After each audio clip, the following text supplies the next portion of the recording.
Mahabur official 20তে আপনাদেরকে স্বাগত। আজকে আলোচনা করব রাজ্যের একটি অন্যতম বিধানসভা কেন্দ্রে নিয়ে, যেটা দক্ষিণ 24 পরগনায় অবস্থিত ভাঙড় বিধানসভা কেন্দ্র। এবং এই বিধানসভা কেন্দ্রে অনেকেই নাম শুনলে ভয় পায়। সো আজকে এই বিষয়ে আলোচনা করব।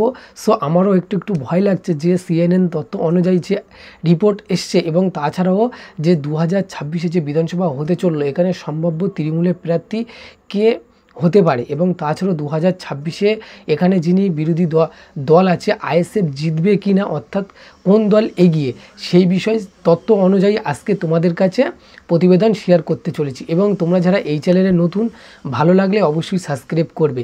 এবং তাছাড়াও আর একটা কথা তোমাদেরকে বলে রাখি, কোনো দলকে সমর্থন করার জন্য বা কোনো দলকে প্রমোট করানোর জন্য আমি কিন্তু এই প্রতিবেদনটা বানাচ্ছি না।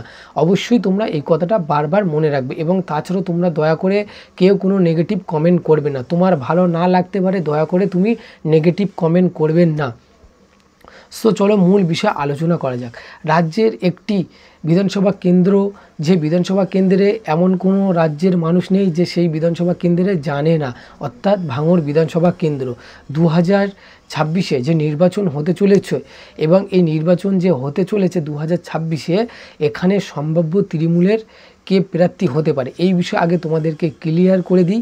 এখনও পর্যন্ত তৃণমূলের অন্দরে যেটা শোনা যাচ্ছে, অর্থাৎ তৃণমূলের যিনি তাবড় নেতা আছে, এখনও পর্যন্ত কান পাতলে যেটা শোনা যাচ্ছে, 2026-এ শওকত মোল্লা ক্যানিং পূর্বে এবং ভাঙড় বিধানসভা কেন্দ্রের টিকিট পাচ্ছেন না।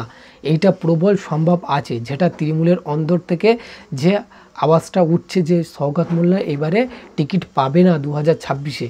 এবং তাছাড়াও আবারও একজন প্রশ্ন করেছিল যে তাহলে ক্যানিং পূর্বে দেওয়া হবে, এবং সেক্ষেত্রে তিনি একটি উচ্চপদস্থ ব্যক্তি, তিনি বললেন যে না, এখনও পর্যন্ত যতটুকু অন্দরের খবর যে ভাঙড়েও তিনি প্রার্থী হতে পারছেন না, এবং তাছাড়াও যেখানকার তিনি বিধায়ক সেখানেও কিন্তু তিনি এবারে আর দাঁড়াতে পারবেন না, যেটা তৃণমূলের অন্দরের একদম লেটেস্ট আপডেট। তোমরা অবশ্যই আমার কথাটা মিলিয়ে নেবে। এবং তাছাড়াও 2026-এ কোন দল ভাঙড় বিধানসভা কেন্দ্রে এগিয়ে, এখনও পর্যন্ত জনমত সমীক্ষা অনুযায়ী, CNN তথ্য অনুযায়ী, এখানে যে সংযুক্ত মোর্চার একমাত্র বিধায়ক আছে ISF-এর, অর্থাৎ নওশাদ সিদ্দিকী, তিনি এখনও পর্যন্ত যতটুকু হাওয়া উঠছে, এখনও পর্যন্ত তথ্য অনুযায়ী যেটা বলা হচ্ছে যে 2026-এ যে বিধানসভা হতে চললো, এখানে আবারও ISF জেতার প্রবল সম্ভব আছে। এবং কারণগুলো তোমাদের কাছে শেয়ার করি। কারণগুলো হলো, তোমরা ইতিমধ্যে সবাই জানো যে ISF-এর একমাত্র বিধায়ক তিনি কেমন, এবং তার পার্সোনালিটি কেমন, এবং রাজ্যের প্রতিটি মানুষ জানে।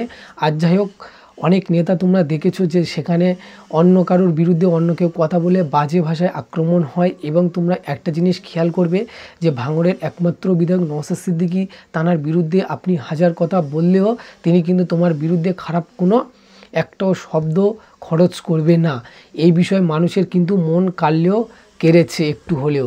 এবং আস্তে আস্তে ISF-এর যে জনসমর্থক যে এত হারে বাড়বে, এইটা মানুষ, অর্থাৎ তৃণমূলের বড় বড় লিডার, এটা কখনো কল্পনাতেও ভাবতে পারেনি। এবং 2026-এ যে বিধানসভা হতে চললো, প্রতিটা রিপোর্ট অনুযায়ী আবারও ISF এখানে জেতার প্রবল সম্ভব আছে। এবং তাছাড়াও যেটা জানা যাচ্ছে যে এখানে তৃণমূলের যিনি এখন অবজারভার আছে ভাঙড়ে, দায়িত্ব পালন করছে তৃণমূলের থেকে, যে শওকত মোল্লা কিন্তু 2026-এ ভাঙড়ে কোনো রকম দাঁড়ানোর কোনো সম্ভব নেই, যেটা তৃণমূলের ভিতরের আপডেট।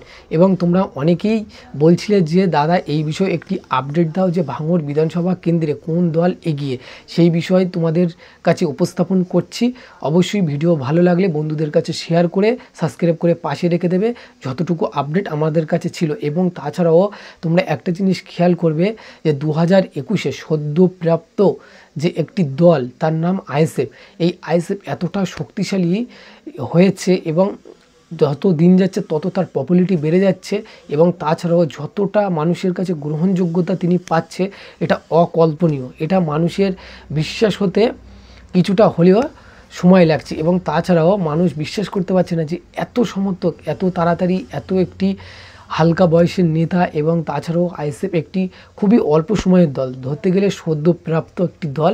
সেই দল কিভাবে প্রথমবারে 2021-এ দাঁড়িয়ে একটা বিধানসভা কেন্দ্রে ছিনিয়ে নিতে পারলো, যেখানে তৃণমূলের হেভিওয়েট নেতারা থাকে, অর্থাৎ সেখানে হেভিওয়েট নেতারা ভোটে পার্টিসিপেট করে। এবং তাছাড়াও তোমাদের কাছে আরেকটা কথা বলে রাখি, 2026-এ যে বিধানসভা হতে চললো, এখানে কিন্তু জনমত সমীক্ষা অনুযায়ী কিন্তু এখানে আইএসএফ কিছুটা হলেও এগিয়ে এবং তৃণমূল কিছুটা হলেও পিছিয়ে।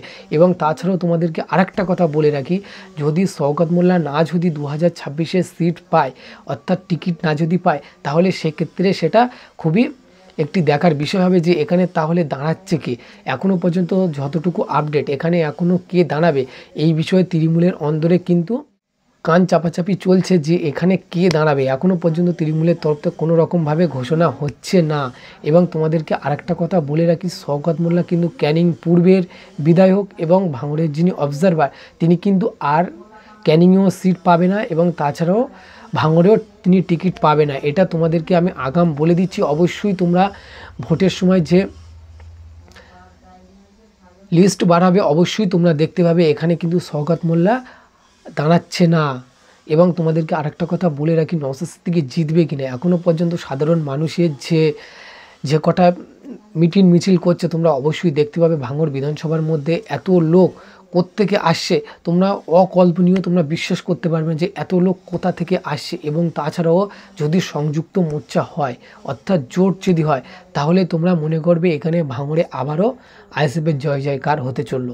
এবং যতটুকু তথ্য সিএনএন এবং আমাদের কাছে নানান রকম জায়গা থেকে আমরা তথ্য সংগ্রহ করেছি, সেখানেও সাধারণ মানুষ যেটা বলছে যে আইএসএফকে আমরা ভোট দেব। কারণ তারা অনেক বলছে, যেহেতু তাদের মতামত অবশ্যই এখানে হাইড করা উচিত, কারণ তাদের মতামত ওপিনিয়ন এইভাবে প্রকাশ্যে কখনো শেয়ার করা উচিত নয়।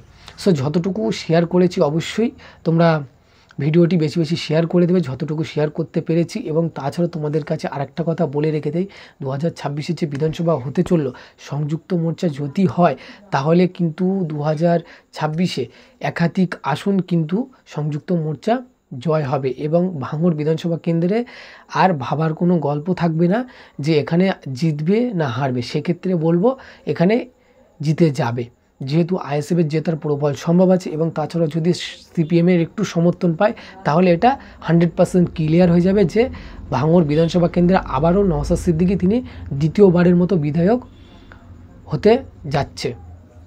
সো এই যে আপডেট ছিল তোমাদের কাছে শেয়ার করে দিয়েছি। ভালো লাগলে অবশ্যই ভিডিওটি বেশি বেশি শেয়ার করে দেবে এবং সাবস্ক্রাইব করতে ভুলবেন না। তোমাদের সময় অনেক অনেক ভালো কাটুক। আবার কোনো নতুন আপডেট এলে অবশ্যই তোমাদের কাছে শেয়ার করব। এবং ভাঙড় বিধানসভা কেন্দ্রে নিয়ে যে আমাদের কাছে তথ্য সংগ্রহ করেছিলাম বেশ কিছুদিন ধরে, এবং তাছাড়াও নানান জায়গাতে তথ্য সংগ্রহ করে তোমাদের কাছে উপস্থাপন করেছি। এবং ভালো লাগলে সাবস্ক্রাইব করতে পারো।